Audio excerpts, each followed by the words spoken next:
तो आज हम बात करने वाला हूँ Yamini Singh starrer new Bhojpuri film, जिस फिल्म का नाम है अंग्रेजी बहू। इस फिल्म के टीवी रिलीज डेट निकल कर आ चुका है, लेकिन अंग्रेजी बहू भोजपुरी फिल्म जो है,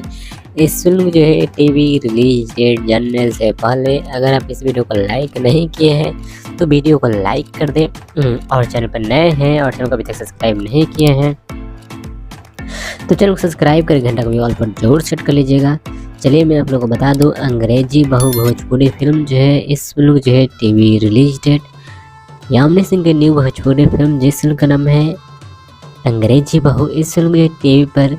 रिलीज किया जाएगा 13 दिसंबर को शाम में 6 बजे। और आपसे मुझे किसी भी कारण से मिस हो जाता है, नहीं देख पाते हैं 13 दिसंबर को शाम में 6 बजे, तो आप अगले दिन 14 दिसंबर को सुबह में 9 बजे फिर से टीवी पर चलाया जाएगा। और टीवी चैनल का नाम है कैप्टन टीवी चैनल पर चलाया जाएगा कैप्टन, जो कि आप स्क्रीन में इस फोटो में देख सकते हैं। बाकी वीडियो अच्छा लगे तो वीडियो को जरूर से लाइक कर दें, और चैनल पर नए हैं और चैनल को अभी तक सब्सक्राइब नहीं किए हैं तो चैनल को सब्सक्राइब कर घंटे को जरूर से कीजिएगा इसे अपडेट्स के लिए, और कमेंट करके जरूर बताइएगा कि आप इस मूवी को देखने के लिए कितने ज़्यादा एक्साइटेड है। बाकी मैं तो फिर आपसे किसी और वीडियो में, तब तक के लिए बाय।